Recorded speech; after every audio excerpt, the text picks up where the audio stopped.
بسم اللہ الرحمن الرحیم۔ پہلا سبق ہے سیکنڈ ایئر کا، مناقب عمر بن عبدالعزیز۔ تو علامہ شبلی نعمانی نے یہ سبق لکھا ہے، صنف کے اعتبار سے یہ سیرت نگاری ہے، مقالہ ہے، مقالات شبلی جلد 4 سے یہ لیا گیا ہے۔ علامہ شبلی نعمانی کا شمار نثر کے ارکان 5 میں ہوتا ہے۔ تو وہ ایک عالم تھے، جید عالم تھے، محقق تھے، تاریخ نویس تھے، تنقید نگار تھے، ہمہ جہت شخصیت کے مالک تھے۔ ان کے اندر جو ہے نا ساری خوبیاں تھیں، ان کے قلم کے اندر آبشاروں کی سی کاٹ تھی اور کسی سلیقہ مند عورت کی طرح ہنر مندی تھی۔ وہ مناقب عمر بن عبدالعزیز، علامہ ابن جوزی نے جو مشہور محدث گزرے ہیں، انہوں نے حضرت عمر فاروق اور عمر بن عبدالعزیز کے حالات میں کتاب لکھی جس کا نام سیرت العمرین رکھا۔ علامہ شبلی نعمانی کو الفاروق کے لیے معلومات چاہیے تھیں تو وہ کلیکٹ کر رہے تھے، تو اسی سلسلے میں وہ مصر گئے۔ مصر کے ایک کتب خانہ خدیویہ میں انہیں یہ کتاب مل گئی، تو انہیں الفاروق کے لیے مواد مل گیا سارا۔ لیکن سیرت العمرین تھی چونکہ یہ کتاب 2 عمر کی زندگی پر لکھی ہوئی کتاب تھی اور علامہ ابن جوزی کی لکھی ہوئی تھی، تو اس کتاب میں انہیں ایکسٹرا معلومات جو ہے نا وہ مل گئیں حضرت عمر بن عبدالعزیز کے حوالے سے۔ تو انہوں نے مقالات شبلی جلد 4 میں اس کا ذکر کیا۔ تو وہ کن چیزوں کا ذکر کیا کہ کمپیریزن جب آ گیا کہ حضرت عمر بن عبدالعزیز اور حضرت عمر فاروق کا، تو جو سب سے حضرت عمر بن عبدالعزیز کے زندگی میں انہوں نے جو چیز دیکھی، واقعات اور حالات میں قابل لحاظ چیز دیکھی، وہ غیر مذہب والوں کے ساتھ ان کا رویہ تھا۔ عمر بن عبدالعزیز مذہب کی مجسم تصویر تھے، مذہبی حیثیت سے ان کو عمر ثانی کہا گیا۔ غیر مذہب والوں کے ساتھ ان کا جو طرز عمل تھا وہ ان کی شخصی حالت نہیں بلکہ مذہب اسلام کا اصلی طرز عمل تھا۔ اور ان واقعات میں سے ایک واقعے کا ہم ذکر کرتے ہیں کہ ایک دن عمر بن عبدالعزیز مسند خلافت پر متمکن تھے، بیٹھے ہوئے تھے کہ ایک عیسائی آ گیا، تو اس نے کہا کہ خلیفہ ولید بن عبد الملک کے بیٹے عباس نے میری زمینوں پر قبضہ کر لیا۔ تو آپ نے پوچھا اس سے، ہاں بھائی عباس کیا کہتے ہو؟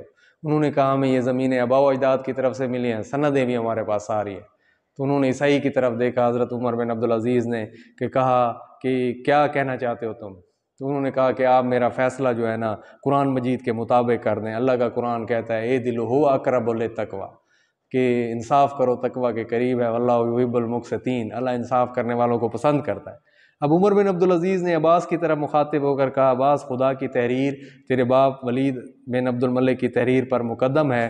یہ کہہ کر وہ زمین عباس کے قبضہ سے نکلوا کر عیسائی کو دلا دی۔ یہ غیر مذہب والوں کے ساتھ کتنا بہترین ایک عقلیت کے ساتھ جو ہے نا ایک بہترین طرز عمل تھا، حسن سلوک تھا۔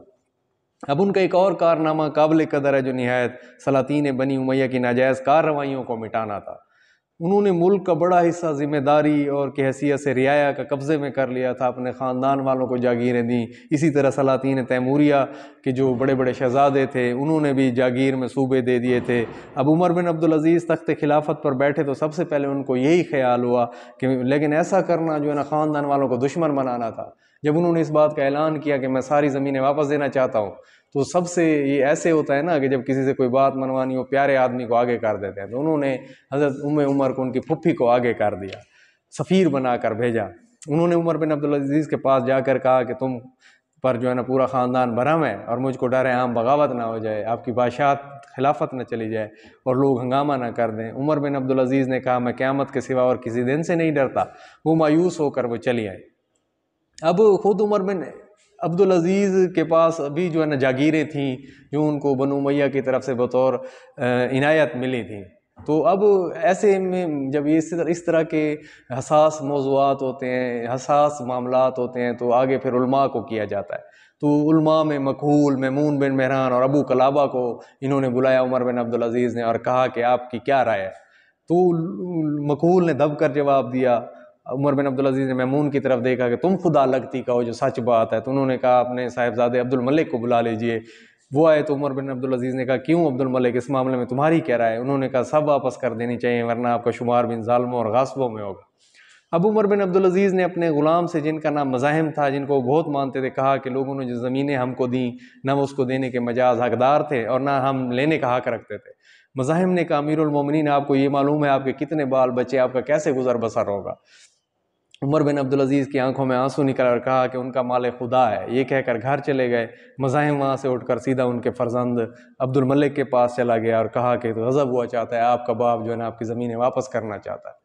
تو وہ جو ہے نا سیدھا اٹھے وہاں سے اور باپ کے پاس گئے، اور وہ جو ہے اس وقت خواب راحت میں تھے، استراحت تھے، محو استراحت تھے، اور پہرا دینے والے نے کہا تم لوگ امیر المومنین پر رحم کیوں نہیں کرتے، دن بھر میں ایک لحظت ان کو آرام لینے دو۔ عبد الملک نے کہا تو جا ان سے، جا تو صحیح، ان سے کہہ دے۔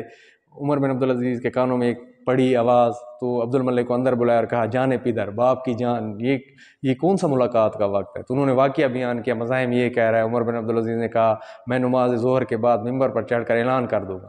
عبد الملک وہ باپ تھا، وہ بیٹا تھا، بیٹے نے کیا کہا کہ اس کا ذمہ دار کون ہے، آپ اس وقت تک زندہ رہیں یا نہ رہیں، کیا پتہ سانس آئے یا نہ آئے۔ اور اسی حالت میں عمر بن عبدالعزیز باہر آئے، شہر میں منادی کر دی، اعلان، مسجدوں میں لوگ جمع ہوئے، ممبر پر چڑھ کر کہا کہ میں اپنی تمام زمینیں جو ہیں وہ لوگوں نے ہمارے خاندان کو دی تھی واپس کرتا ہوں، کیونکہ دینے کو دینے کا حق نہیں تھا نہ ہم کو لینے کا۔ یہ کہہ کر جو جاگیریں تھیں ان کی سندیں نکلوائیں، ان کو کتر کتر کر انہوں نے کینچی سے پھینکنا شروع کیا۔ یہ جاگیریں کچھ یمن میں تھیں، کچھ یمامہ میں تھیں، چنانچہ سب سے پہلے ان زمینوں سے انہوں نے دستبرداری اختیار کی۔ اب عمر بن عبدالعزیز کو تمام خاندان میں ابن سلیمان سے محبت تھی، کیونکہ ان کے باپ کی وجہ سے ان کو خلافت ملی تھی، کیونکہ آؤٹ آف ٹرن تھے یہ، لیکن انہوں نے ان کے صلاحیتوں کو دیکھتے ہوئے انہیں پہلے ہی وہ عہدہ دے دیا تھا۔ تو اب جو جس کا اتنا بڑا احسان ہو، ان کی کتنی بیٹے کی قدر ہوگی۔ تو اب وہ اپنی جاگیروں کی سند لے کر آئے کہ میری زمین آپ کیوں چھینتے ہیں؟ وہی فرمایا کہ پہلے یہ زمین کس کے قبضے میں تھی؟ انہوں نے کہا کہ حجاج کے۔ فرمایا تو حجاج کی اولاد کہا کہ تم کون ہوتے ہو؟ ابن سلیمان نے کہا اصل میں یہ زمین عام مسلمانوں کی تھی۔ عمر بن عبدالعزیز نے کہا تو عام مسلمانوں کو ملنی چاہیے۔ ابن سلیمان رونے لگے۔ مزاحم نے کہا امیر المومنین آپ ابن سلیمان کے ساتھ یہ برتاؤ کرتے ہیں؟ فرمایا ہاں، میں ابن سلیمان کو اپنے بیٹے کے برابر چاہتا ہوں، لیکن میں خود اپنے نفس کے ساتھ یہی برتاؤ کرتا ہوں۔ اب بنو امیہ کے دفتر اعمال میں سب سے زیادہ قوم کو برباد کر دینے والا یہ واقعہ تھا کہ حق گوئی کی استحصال کیا گیا، ٹھیک ہے، سچ بات کہنے کے اوپر وہ بڑا قدغن لگا دیا گیا۔ عبد الملک نے تخت پر بیٹھ کر حکم دیا کوئی شخص میری کسی بات پر روک ٹوک نہ کرنے پر، جو ایسا کرے گا سزا پائے گا۔ اگرچہ اس پر بھی آزادی پسند عرب کی زبانیں بند نہ ہوئیں، تاہم بہت فرق آ گیا۔ عمر بن عبدالعزیز نے اس بدعت کو، دین میں نئی بات کو مٹا دیا۔ دو نہایت ہی متدین، دیندار اور راست باز سچے آدمی اس کام پر مقرر کیے، عدالت کے وقت ان کے پاس موجود رہیں اور ان سے جو غلطی سرزد ہو فوراً ٹوک دیں۔ ان کے اس طرز عمل سے لوگوں کو عام طور پر جرأت ہو گئی اور لوگ نہایت ہی بے باکی سے ان کے اقوال و افعال پر نکتہ چینی کرتے تھے۔ اب ایک اور واقعہ ہے کہ مسلمہ بن عبد الملک جو خاندان بنی امیہ کا دست بازو تھا، اس نے گرجا کے متولیوں کے مقابلے میں دعویٰ دائر کیا۔ فریق مقدمہ جو عیسائی تھا اجلاس میں حسب قاعدہ کھڑا تھا، لیکن مسلمہ چونکہ خاندانی ذوم اور غرور تھا وہ بیٹھا رہا۔ عمر بن عبدالعزیز نے کہا تمہارا فریق مقدمہ کھڑا ہے اس لیے تم بیٹھ نہیں سکتے، تم بھی اس کے برابر کھڑے ہو جاؤ یا کسی اور کو مقرر کرو جو تمہاری طرف سے مقدمے کی پیروی کرے۔ مقدمے کا فیصلہ بھی مسلمہ کے خلاف کیا، یعنی زمین متنازع گرجا کے متولیوں کو دلا دی۔ اب عمر بن عبدالعزیز اکثر عیسائیوں اور یہودیوں کے مہمان ہوتے تھے، لیکن ان کے کھانے کی قیمت خود دے دیا کرتے تھے۔ وفات کے لیے اپنے مقبرے کے لیے جو زمین پسند کی وہ عیسائی کی تھی، اس کو بلا کر خریدنا چاہا۔ اس نے کہا امیر المومنین قیمت کی ضرورت نہیں ہے، ہمارے لیے تو یہ امر برکت کا باعث ہے، لیکن انہوں نے نہ مانا اور 30 دینار دے کر زمین خرید لی۔ اب عمر بن عبدالعزیز کی حکومت و سلطنت کا اصل اصول مساوات اور جمہوریت تھا، لوگ برابر ہیں، سارے سب کی عزتیں محفوظ، اور یہی کہ تمام لوگ یکساں حقوق رکھتے ہیں۔ بادشاہ کو کسی قسم کی کوئی ترجیح جو ہے نا وہ حاصل نہیں، صرف ملکی امور میں نہیں بلکہ معاشرت اور ذاتی زندگی میں بھی عمر بن عبدالعزیز کا لحاظ رکھتے تھے۔ ان کے کھانے کا یہ طریقہ تھا کہ عام لوگوں کے لیے جو لنگر کھانا تھا اس میں 1 درہم وہ روز بھیج دیا کرتے اور وہیں جا کر عام مسلمانوں کے ساتھ کھا لیتے تھے۔ ایک دفعہ رات کے وقت مسجد میں گئے، ایک شخص مسجد کے صحن میں لیٹا ہوا تھا، اب ان کے جو ہے نا پاؤں سے ٹکرا گیا، تو اس نے کہا کہ کون، پاگل ہو؟ تو وہ غصے میں آنے کے بجائے مسکرانے لگے، تو جو ساتھ سپاہی تھے وہ مارنے کے لیے دوڑے، تو آپ نے کہا نہیں بھائی دے برداشت دے گئے، ان اللہ مع الصابرین، صبر کا یہ عالم دے گئے۔ انہوں نے کہا بھائی کوئی بات نہیں، اس نے مجھ سے استفسار کیا ہے، پوچھا ہے، میں نے کہہ دیا کہ میں پاگل نہیں ہوں، تو کیا ہو گیا اس میں؟ تو اب عمر بن عبدالعزیز جب مرنے لگے تو مسلمہ بن عبد الملک نے کہا وصیت کر جائیے۔ کہا میرے پاس کیا ہے جس کی وصیت کرو؟ مسلمان نے کہا میں ابھی 1,00,000 دینار بھیج دیتا ہوں، جس کو چاہیے اسے وصیت کیجیے۔ فرمایا اس سے تو یہ بہتر ہے جن کی رقم ہے ان کو واپس کر دو، مواخذہ ہے بڑا۔ یہ بات سن کر جو ہے نا وہ رو پڑے مسلمان۔